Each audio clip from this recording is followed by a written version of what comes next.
মানুষ ভালোবাসাতেই সবথেকে বেশি সুখ খুঁজে পায় এবং ভালোবাসাতেই সবথেকে বেশি দুঃখ পায়। কিন্তু সব ভালোবাসাই পূর্ণতা পায় না, কিছু অপূর্ণও রয়ে যায়। কিন্তু মনের মানুষের জন্য সামান্যতম কিছু করে মরতে পারলেও যেন শান্তি পাওয়া যায়। ঠিক এমনই একটা অসাধারণ মুভির গল্প এক্সপ্লেইন করতে যাচ্ছি। রণবীর সিং ও সোনাক্ষী সিনহা অভিনীত 2013 সালে মুক্তি পাওয়া লুটেরা মুভি, যার বর্তমান আইএমডিবি রেটিং পয়েন্ট হচ্ছে 7.4/10। তাহলে বুঝতেই পারছেন গল্প কতটা ভালো হতে যাচ্ছে। তাই আর কথা না বাড়িয়ে মূল গল্পে চলে যাই। এই মুভির গল্পটা শুরু হয় 1953 সালের মানিকপুর, ওয়েস্ট বেঙ্গলের এক কাহিনী ঘিরে। সেখানকার জমিদার ছিল সৌমিত্র রয় চৌধুরী এবং তার একমাত্র আদরের মেয়ে পাখি। জমিদারের এক পুরনো মন্দিরে দুর্গাপুজোর রাতে যাত্রাপালার নাটক হচ্ছিল।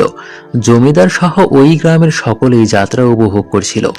জমিদারের মেয়ে পাখি যাত্রা দেখে খুবই হাসছিল, কিন্তু হঠাৎ করেই সে অস্বস্তি বোধ করে, তার শ্বাস নিতে কষ্ট হচ্ছিল। পাখি অসুস্থ হয়ে পড়ে। জমিদার এটা বুঝতে পেরে তাকে নিয়ে দ্রুত তার প্রাসাদে ফিরে আসে। এরপর ডাক্তার ডেকে মেয়েকে একটা ইনজেকশন দিয়ে দেওয়া হয়। জমিদার তার মেয়ের পাশে বসেই বাতাস করতে থাকে। মেয়েকে সে অনেক ভালোবাসে। পাখির হঠাৎ ঘুম ভেঙে গেলে জমিদার বলে, আমি কি তোমাকে কখনো ভীল রাজার গল্প শুনিয়েছিলাম? পাখি বলে, না। জমিদার তখন ভীল রাজার গল্প শোনায়। সে অনেক শক্তিশালী রাজা ছিল, কেউ তার কিছুই করতে পারত না। একদিন জঙ্গলে ভীল রাজাকে আক্রমণ করা হয়। তাকে হাজারো তীর মারা হয়, তলোয়ার দিয়ে আঘাত করা হয়, কিন্তু তার কিছুই হয় না। এরপর তারা জানতে পারে ভীল রাজার প্রাণ একটা তোতা পাখির মধ্যে রাখা আছে। তোতা পাখিকে মারতে পারলে রাজাকে মারতে পারবে।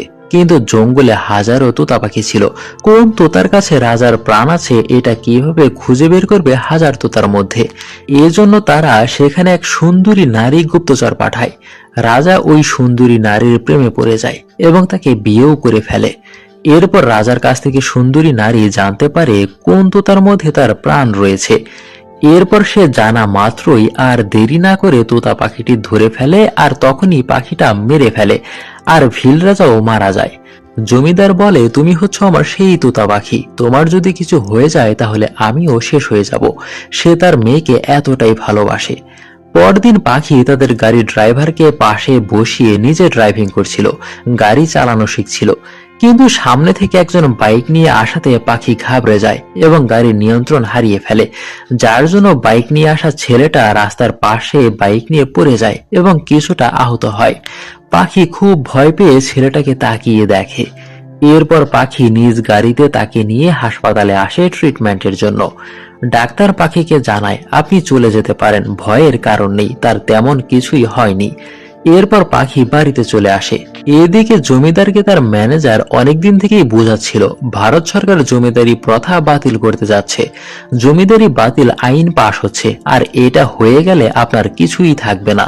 কিন্তু জমিদার এই কথার কোনো গুরুত্ব দিত না। সে মনে করত এই আইন কখনোই পাশ হবে না।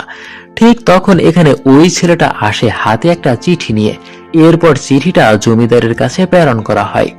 এসব পাখি ওপর থেকে দেখছিল। জমিদার চিঠিটা পড়ে রাতের ডিনারে তাকে আমন্ত্রণ জানায়। ছেলেটার নাম হচ্ছে ভরুণ শ্রীবাস্তব। সে একজন প্রত্নতত্ত্ববিদ। জমিদারের পুরনো মন্দিরের আশেপাশেই মাটির নিচে পুরনো সভ্যতা চাপা পড়ে আছে তাদের ধারণা, আর সেটা খুঁজে বের করতেই সে এখানে এসেছে।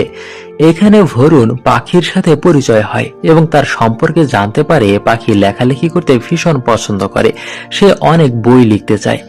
ভরুণ এখানে এক পুরনো সার্কিট হাউসে এসে উঠেছে তার বন্ধুকে নিয়ে, কিন্তু জমিদার বলে তোমার কাজ শেষ না হওয়া পর্যন্ত এখানেই থাকতে পারো। পরদিন ভরুণ তার বন্ধু দেবদাসকে নিয়ে জমিদারের প্রাসাদে উঠে। এখানে একটা রুমে তাদের থাকার ব্যবস্থা করে দেওয়া হয়।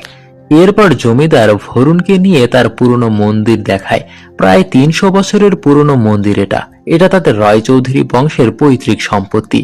এখানে রাধা গোবিন্দর একটা মূল্যবান মূর্তি রয়েছে, আর এই মন্দিরের পাশেই ভরুণ জমি খনন করবে পুরনো সভ্যতা খুঁজে পেতে, আর সেটা জমিদার উদ্বোধন করে দেয়। এরপর শ্রমিক দিয়ে খননের কাজ চালিয়ে যেতে থাকে। একদিন জমিদার পত্রিকায় খবর দেখে ভারত সরকার জমিদারি বাতিল আইন পাশ করেছে।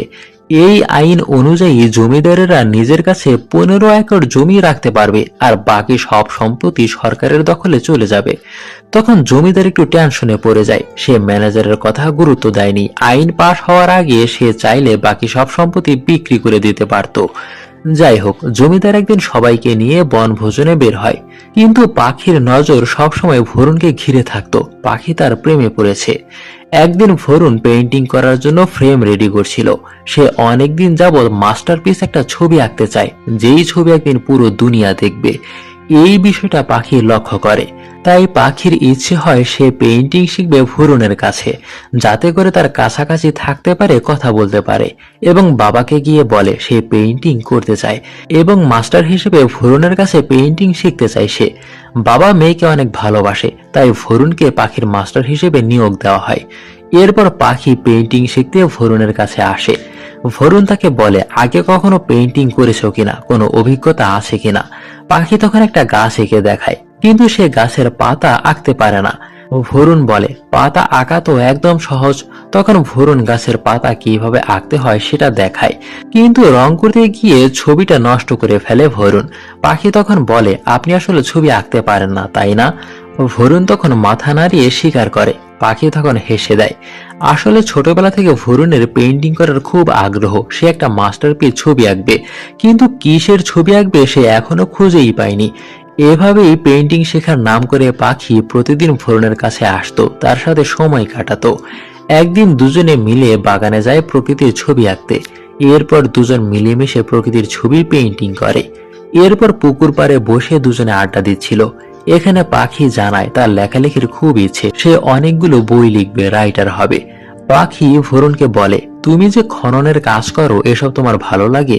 সে বলে এটাই তো পারি, তাছাড়া অন্য কোনো কিছু করিনি আমি।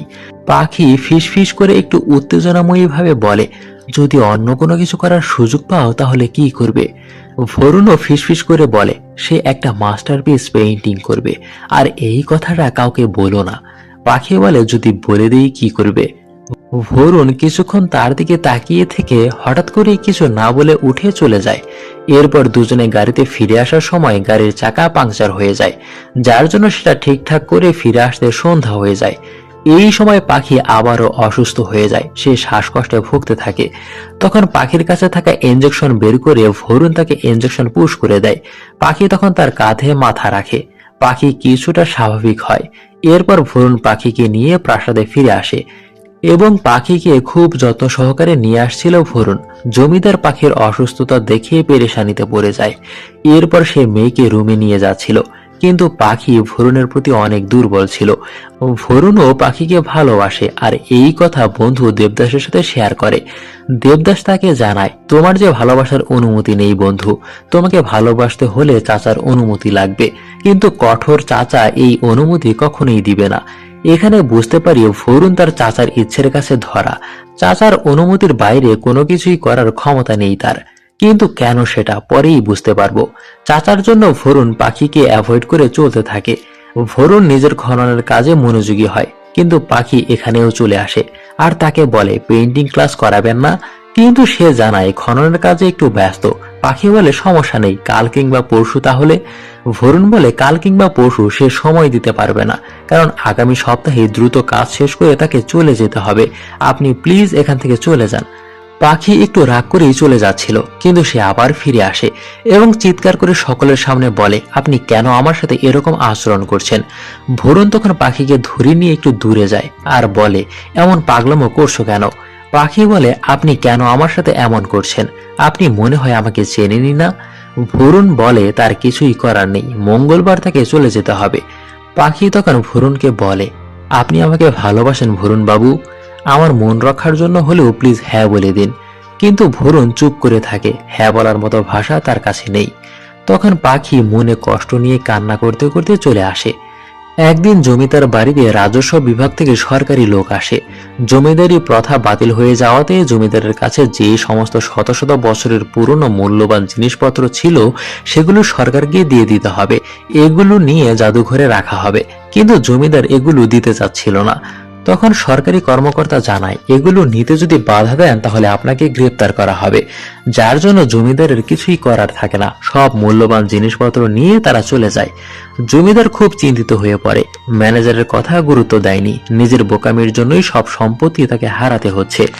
জমিদার ভরুণকে খুব বিশ্বাস করত, তাই কথাগুলো তার সাথে শেয়ার করে। ভরুণ তখন বলে, আপনার কাছে এখনো অনেক কিছু রয়েছে যেগুলো অন্য রাষ্ট্রের কাছে অনেক মূল্যবান। আপনি চাইলে সেগুলো বিক্রি করে দিতে আমি সাহায্য করতে পারি। আশেপাশে অনেক খরিদ্দার ঘোরাঘুরি করছে। এরপর ভরুণের সাহায্যে জমিদার তার একটা ওই সময়কার খুবই দামি গাড়ি বিক্রি করে দেয়। এদিকে রাতের অন্ধকারে খুব দ্রুততার সাথে ভরুণ তার খননের কাজ চালিয়ে যাচ্ছিল। পরদিন ভরুণ জমিদারের কাছে যায় এবং তাকে বলে 2 দিন পরেই সে চলে যাবে। খনন করে সে কোনো কিছুই খুঁজে পায়নি, শুধু শুধু সময় নষ্ট হলো। পাশে থেকে এসব কথা পাখি শুনতে পেয়ে মনটা খারাপ হয়ে যায় তার। দুজনকেই সেদিন ভীষণ আপসেট দেখা যায়। রাতের বেলা পাখি লুকিয়ে লুকিয়ে ভরুণের সাথে দেখা করতে তার রুমে আসে।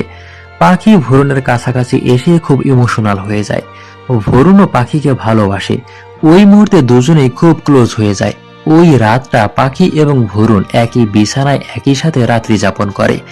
ভরুণ একা একা ভাবছিল তার কি করা উচিত। এরপর সে জমিদারের কাছে যায় এবং পাখিকে বিয়ে করার জন্য প্রস্তাব দেয়। জমিদার তার পরিবার সম্পর্কে জানতে চাইলে ভরুণ জানায় ছোটবেলা থেকেই তার বাবা মা নেই, শুধুমাত্র তার এক চাচা আছে। চাচাই তাকে লালন পালন করেছে, পড়ালেখা শিখিয়েছে। এজন্য জমিদার তার চাচাকে এখানে ডাকতে বলে, কিন্তু ভরুণ জানায় তার চাচা কখনোই তাদের বিয়ে মেনে নেবে না। আমি আপনার মেয়েকে বিয়ে করে দূরে অন্য কোথাও চলে যাব। আমি আপনাকে কথা দিচ্ছি, পাখিকে আমার জীবন দিয়ে হলেও খুশি রাখবো। তাকে আমি অনেক ভালোবাসি। জমিদার ভরুণকে বিশ্বাস করত, তার উপর ভরসা ছিল। এজন্য আগামীকালই ভরুণের সাথে পাখির বিয়ে ঠিক করে। মন্দিরে তাদের বিয়ে হবে। কিন্তু সেদিন রাতেই দেখি ভরুণের চাচা বাজপাই জমিদারের বাড়িতে আসে জমিদারের কিছু পুরনো জিনিসপত্র কিনতে। আর বাজপাইকে দেবতার জানিয়ে দিয়েছিল ভরুণ বিয়ে করতে যাচ্ছে। বাজপাই জমিদারের কিছু জিনিস কিনে নেয়। এরপর সে ভরুণের সাথে বাইরে গিয়ে আলাদাভাবে কথা বলে।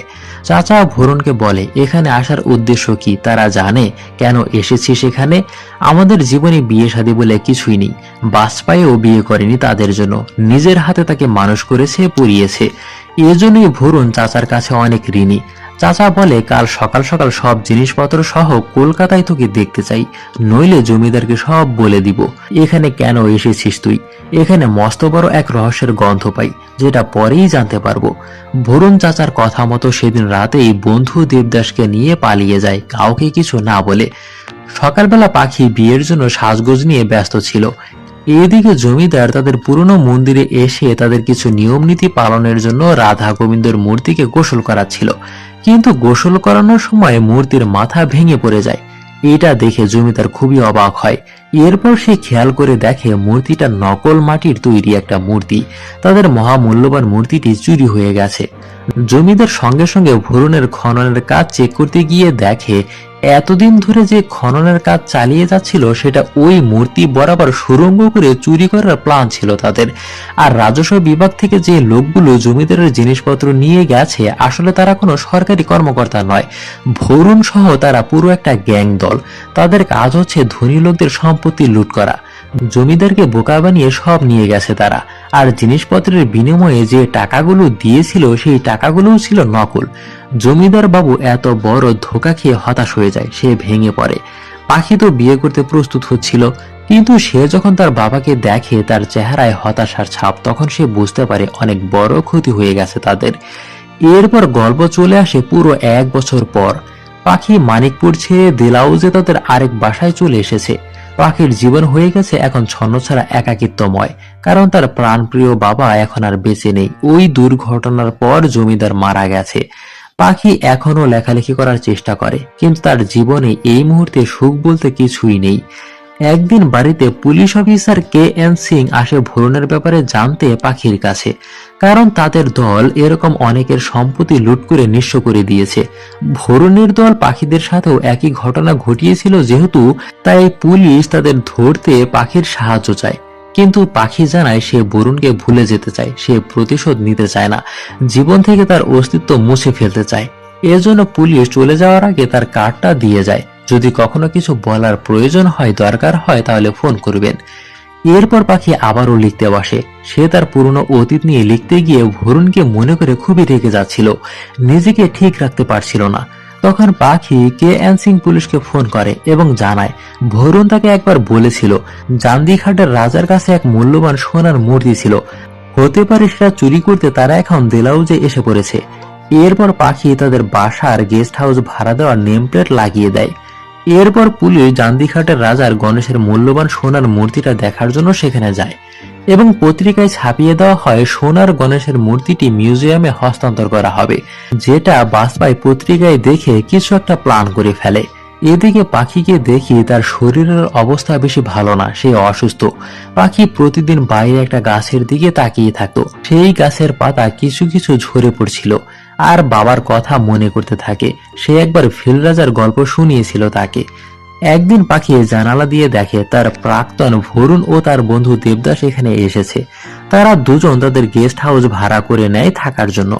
এরপর ভরুণ ও দেবদাস যখন বাইরে যাচ্ছিল, ভরুণ হঠাৎ করে পেছন দিকে তাকিয়ে দাঁড়িয়ে যায় আর পাখি সরে যায় ওই মুহূর্তে। পুলিশ পাখিকে ফোন করে এবং জানায় গ্যাং লিডার বাসপাইকে তারা কলকাতায় গ্রেপ্তার করেছে এবং সে স্বীকার করেছে ভরুণ ও দেবদাস দেলাউজে এসে পৌঁছেছে। যে সমস্ত জায়গায় থাকা যায় এসব কিছু তারা বন্ধ করে দিয়েছে। তাই ভরুণ অবশ্যই আপনার ওখানে যাবে আর সঙ্গে সঙ্গে আমাদের জানাবেন যদি আসে। কিন্তু পাখি সে সময় কিছুই বলে না। এরপর ভরুণ ও দেবদাস সরকারি লোক সেজে জান্দিঘাটে যায় এবং সেখানে দেবেন্দ্র সিং নামের একজনকে বলে, আমরা আপনার মূর্তিটি আগামীকাল মিউজিয়ামে নিয়ে যাব, আগামীকাল আমাদের লোক আসবে। সে জানায় আচ্ছা ঠিক আছে। ভরুণ চলে যাওয়ার পর দেবেন্দ্র সিং সঙ্গে সঙ্গে পুলিশকে ফোন করে জানায় আপনারা যে দুজনকে খুঁজছেন তারাই এই দুজন এখানে এসেছিল, কারণ পুলিশ তো আগেই এখানে এসে সতর্ক করে গেছে, এর আগে দেখেছিলাম। আর পত্রিকায় ছাপিয়ে দেওয়া হয়েছিল মূর্তিটা মিউজিয়ামে নিয়ে যাওয়া হবে। এটা পুরোটাই পুলিশের প্ল্যান ছিল তাদেরকে ফাঁদে ফেলার জন্য। এরপর পুলিশ পুরো ফোর্সকে তাদের ধরার জন্য প্ল্যান বলে দেয়। এরপর দেখি পুলিশ সিভিল ড্রেস পরে ভরুণ ও দেবদাসকে ফলো করছে ধরার জন্য, কিন্তু ভরুণ বিষয়টা বুঝে ফেলে। তাই তারা দুজন বিপদ বুঝতে পেরে দৌড় শুরু করে। দুজন দুদিকে দৌড় দেয়। পুলিশ তাদের পিছু ধাওয়া করতে থাকে, কিন্তু হঠাৎ একজন পুলিশ সামনে এসে ভরুণের দিকে বন্দুক ধরে। ভরুণ ও পিস্তল হাতে তাকে টার্গেট করে। পুলিশ কিছু করে ফেলার আগেই ভরুণ পুলিশকে গুলি করে দেয় এবং পাশের গলিতে থাকা আরো একজনকে পুলিশ ভেবে গুলি করে দেয়, কিন্তু সে কোনো পুলিশ ছিল না, সে ভরুণের বন্ধু দেবদাস। দেবদাস গুলি খেয়ে ওখানেই মারা যায়। ভরুণ বন্ধুর কাছে এসে একদম স্তব্ধ হয়ে যায়, সে এটা কি করলো, ভুল করে প্রাণের বন্ধুকে সে মেরে ফেলেছে। ঠিক তখন পুলিশ এসে ভরুণের পেটে গুলি চালিয়ে দেয়। এরপর ভরুণ কোনোভাবে ওখান থেকে পালিয়ে যায়। ভরুণ এক জায়গায় নিজেকে লুকিয়ে রেখে নিজেই নিজের পেট থেকে গুলি বের করে। এরপর সে রাতের অন্ধকারে সরাসরি পাখির বাসায় তার রুমে চলে আসে আর পাখিকে বলে তুমি সব পুলিশকে বলেছিলে তাই না? কিন্তু সে সময় পাখি অসুস্থ হয়ে যায়, জ্ঞান হারিয়ে ফেলে। কয়েক ঘন্টা পর দেখি পাখি জ্ঞান ফিরে পায় এবং সে স্বাভাবিক হয়। ভরুণ তার ট্রিটমেন্ট করেছিল। ভরুণ পাখিকে জানায় তুমি পুলিশকে জানানোর জন্যই দেবদাসকে মরতে হয়েছে। পাখি বলে তুমি এখান থেকে চলে যাও, নইলে আমি পুলিশকে ফোন করব। কিন্তু ভরুণ বলে আমার যাওয়ার কোনো জায়গা নেই। এজন্য পাখি পুলিশকে ফোন করতে যাচ্ছিল, কিন্তু ভরুণ বাধা দিচ্ছিল। ঠিক তখন ওখানে শ্যামা নামের মেয়েটা এখানে আসে, যে পাখির দেখাশোনা করত। ভরুণ শ্যামাকে পিস্তল দেখিয়ে ভয় দেখাতে থাকে, কোনো চালাকি করার চেষ্টা করবে না। পুলিশ আমার সম্পর্কে কোনো জিজ্ঞাসাবাদ করেছে তোমায়? তখন সে বলে পুলিশ আপনাকে খুঁজছে, আপনি একজন পুলিশ ও আপনার বন্ধু দেবদাসকে মেরে ফেলেছেন, পুলিশ আপনাকে দেখা মাত্রই গুলি করবে। ভরুণ তার বন্ধুকে মেরে ফেলেছে এটা জানতে পেরে পাখি ভরুণের উপর চরম ভাবে রেগে যায়, কিন্তু ভরুণ তাকে বোঝানোর চেষ্টা করে আমি ইচ্ছে করে তাকে মারিনি। কিন্তু পাখি তার কোনো কথাই বিশ্বাস করছিল না। ভরুণ বলে আমি সত্যি বলছি। পাখি বলে আমি তোমাকে বিশ্বাস করি না, অনেক আগেই তোমার আসল সত্যি আমাকে বলা উচিত ছিল, তুমি আমার বিশ্বাসকে আমার প্রেমকে ধোঁকা দিয়েছো। কিন্তু ভরুণ বলে আমি দেবদাস আর চাচাকে ধোঁকা দিতে পারতাম না, কারণ চাচা আমাকে ছোটবেলা থেকে লালন পালন করেছে, মানুষ করেছে, তাকে আমি কোনোভাবেই ধোঁকা দিতে পারতাম না। পাখি বলে তাহলে আমার ভালোবাসাকে ধোঁকা দিতে পারতে? ভরুণ বলে তুমি এসব কিছুই বুঝবে না, তুমি চার দেওয়ালের মাঝে আরামে আয়েসে বিলাসিতায় জীবন কাটিয়েছো, কোনো অভাব ছিল না, তাই আমি তোমাকে যতই বুঝাই না কেন তুমি বুঝবে না এসব। ভরুণ পাখিকে সত্যি সত্যি ভালোবেসেছিল, তাকে ধোঁকা দিতে চায়নি, কিন্তু সে পরিস্থিতির চাপে পড়ে এমনটা করতে বাধ্য হয়েছিল। এরপর ভরুণ জমিদারের ছবি দেখতে পায়। জমিদারের কথা জিজ্ঞেস করতেই পাখি জানায় বাবা মারা গেছে আর এর জন্য দায়ী হচ্ছে তুমি। ভরুণ এটা জানার পর সে নিজেও খুব কষ্ট পায়। এরপর পাখিকে দেখি সে তার জীবনের ঘটনাগুলো নিয়ে লেখালেখি করছিল। বাইরে থাকা ওই গাছের দিকে সে প্রতিদিন তাকিয়ে থাকে, পাতা ঝরতে দেখে। ওই গাছের শেষ পাতা যেদিন ঝরে পড়বে, পাখিও সেদিন শেষ নিঃশ্বাস ত্যাগ করবে। শেষ পাতাটির জন্য সে অপেক্ষা করছে। ওই পাতার মধ্যে তার জীবন সীমাবদ্ধ, যেমনটা তার বাবা ভীল রাজার তোতা পাখির গল্প বলেছিল। পাখির বেঁচে থাকার ইচ্ছে নেই। এরপর রাতে পাখি যখন ঘুমিয়ে যায়, তখন ভরুণ এসে তার লেখাগুলো পড়ে এবং সে তার ইচ্ছেগুলো সম্পর্কে জানতে পারে, বুঝতে পারে। ভরুণ ওখানে পাখির জন্য কিছুদিন থেকে যায়, পাখির দেখাশোনা করে, তার সেবা যত্ন করার চেষ্টা করে। এদিকে ভরুণ ওই গাছের দিকেও লক্ষ্য রাখত। গাছের পাতাগুলো ঝরে গেছে, এখন মাত্র একটি পাতাই রয়েছে। পাখি হঠাৎ ভীষণ অসুস্থ হয়ে যায়, কিন্তু ভরুণ পাখির পাশে থেকে তার সেবা যত্ন করতে থাকে। পাখির জন্য সে খাবার তৈরি করে এনে দিত। দিনরাত ভরুণ পাখির সেবা যত্ন করতে থাকে। পাখি কিছুটা সুস্থ হলে সে জানালা দিয়ে ওই গাছের পাতাটা দেখত। শেষ পাতাটি এখনো ঝরে যায়নি। ভরুণের ওপর থেকে পাখির রাগ অনেকটাই কমে যায়। ভরুণ যেভাবে তার সেবা যত্ন করলো, কাউকে সত্যি সত্যি ভালো না বাসলে এভাবে কেউ কারো সেবা যত্ন করে না। একদিন হঠাৎই পুলিশ পাখির বাসায় আসে এবং বাসার ভেতরটা সে তল্লাশি করে দেখতে চায়। কিন্তু পাখি বলে, আপনার কাছে ওয়ারেন্ট আছে? সে বলে, এখন নেই, কিন্তু আগামীকাল নিয়ে আসতে পারবো। পাখি বলে, তাহলে আগামীকালে আপনি আসুন। পুলিশ বলে, আপনি ভরুণকে বাঁচাতে চাচ্ছেন কেন? সে একজন অপরাধী, আমি এখানে পুলিশ পাহারায় রেখে যাব। সে যদি পালানোর চেষ্টা করে তাহলে পুলিশ তাকে গুলি করে মেরে ফেলবে। আমি আগামীকাল ওয়ারেন্ট নিয়ে আসবো। এই বলে সে চলে যায়। এরপর ভরুণ বের হয়ে পাখির কাছে আসে। ভরুণ বলে, কোনো পুলিশের ক্ষমতা নেই তাকে ধরার, যদি সে ইচ্ছে করে ধরা না দেয়, কারণ এর থেকেও সে অনেক বড় বড় বিপদ মোকাবেলা করেছে। পাখি বলে, সে আবার আগামীকাল ওয়ারেন্ট নিয়ে আসবে। ভরুণ বলে, আজ রাতেই আমি চলে যাব। এটা শুনে পাখির মন খারাপ হয়ে যায়। ভরুণ তখন পাখির সামনে বসে তাকে বলে, এভাবে মুখ ফিরিয়ে নিও না। আমি তোমার এবং জমিদারের সাথে যা করেছি, এটার জন্য নিজেকে আমি কখনোই ক্ষমা করতে পারবো না। পাখি জানতে চায়, তুমি কি কখনো আমাকে ভালোবেসেছিলে? ভরুণ বলে, বেসেছি, এখনো বাসি। সবাই শুধু আমাকে ব্যবহার করেছে, একমাত্র তুমিই আমাকে ভালোবেসেছো, কিন্তু আমি সেটার প্রতিদান দিতে পারিনি। ভরুণ পাখিকে বেঁচে থাকার জন্য উৎসাহ যোগায়। তুমি এখানে যেভাবে জীবন কাটাচ্ছ, এটা তোমার জীবন নয়। গাছের শেষ পাতার সাথে নিজের জীবন জুড়ে দিও না, সেটা তোমার তোতা পাখির মতো নয়। পাখি বলে, যদি পাতাটা ঝরে যায়? ভরুণ বলে, ঝরবে না, এটা আমার ওয়াদা। পাখি তখন ইমোশনাল হয়ে ভরুণকে জড়িয়ে ধরে। সেদিন সারা রাত পাখি ভরুণের বুকে মাথা রেখে ঘুমায়। সকাল হয়ে যাওয়ার পর ভরুণ আস্তে করে পাখির ঘুম না ভেঙে সরে যায়। সে এখান থেকে চলে যাবে। ভরুণ বাইরে গিয়ে গাছের দিকে তাকায়, গাছের শেষ পাতাটা ঝরে গেছে। কিন্তু ভরুণ সে তার সেই মাস্টারপিস ছবি এঁকে ফেলেছে। সে পাতা এঁকে তৈরি করেছে। এরপর ভরুণ তার বানানো পাতা নিয়ে ওই গাছে উঠে যায়। গাছের একদম উপরে উঠে গাছের ডালে ভরুণ পাতাটি সুতা দিয়ে বেঁধে দেয়, যাতে করে পাখি ঘুম থেকে উঠে দেখতে না পায় পাতাটা ঝরে গেছে। পাতা দেখে সে যেন বেঁচে থাকার অনুপ্রেরণা পায়। কিন্তু ভরুণ ডাল ভেঙে নিচে পড়ে যায়। এরপর সে উঠে ওখান থেকে বের হয়ে হাসতে হাসতে চলে আসছিল। ভালোবাসার মানুষের জন্য এতটুকু করতে পেরে ভরুণ যেন আনন্দ অনুভব করছিল। ভরুণ হাসতে হাসতে চলে আসার সময় দেখে পুলিশ তাকে ধরার জন্য পথ আটকে রেখেছে, কিন্তু ভরুণের মধ্যে কোনো টেনশন ছিল না, সে হাসছিল। ভরুণ আত্মসমর্পণ করার জন্য পকেট থেকে পিস্তল বের করে আত্মসমর্পণ করতে চাচ্ছিল, কিন্তু পুলিশ ভুল বুঝে ভরুণের উপর গুলি চালিয়ে দেয়। ভরুণ তখন লুটিয়ে পড়ে এবং সে আস্তে আস্তে নিঃশ্বাস ত্যাগ করে, কিন্তু তার মনে কোনো দুঃখ ছিল না। এদিকে পাখি ঘুম ভেঙে যাওয়ার পর বাইরে এসে ওই গাছের দিকে তাকিয়ে দেখে পাতাটি এখনো আছে, কিন্তু পাতাটি দেখতে আজ অন্যরকম লাগছিল। তাই সে কাছে যায় এবং পাতাটি সে ভালোভাবে লক্ষ্য করে দেখে বুঝতে পারে ভরুণ এই পাতা বানিয়েছে। এটাই হচ্ছে ভরুণের সেই মাস্টারপিস ছবি, যেটা সে সারা জীবন ধরে আঁকতে চেয়েছিল। এসব পাখি মনে করতে থাকে, আর সেই মাস্টারপিস ছবিটা ভরুণ পাখির জন্যই এঁকেছে। ভরুণ পাখিকে বাঁচতে দেখতে চায়, সে যেন পাতার মধ্যে নিজের জীবন জুড়ে না দেয়, সে যেন বেঁচে থাকে। এসব ভেবে পাখি খুশিতে হাসছিল, কিন্তু অনেক ইমোশনালও ছিল সে। তার চোখে ভরুণের জন্য পানি চলে এসেছিল। আর এখানেই এই মুভির সমাপ্ত হয়। মুভির গল্পটা আমার কাছে খুবই ভালো লেগেছে এবং শেষ ফিনিশিংটা আপনাকে ইমোশনাল করে দেবে। পুরো মুভির গল্পটা আপনাদের কেমন লাগলো অবশ্যই কমেন্টস বক্সে জানাবেন।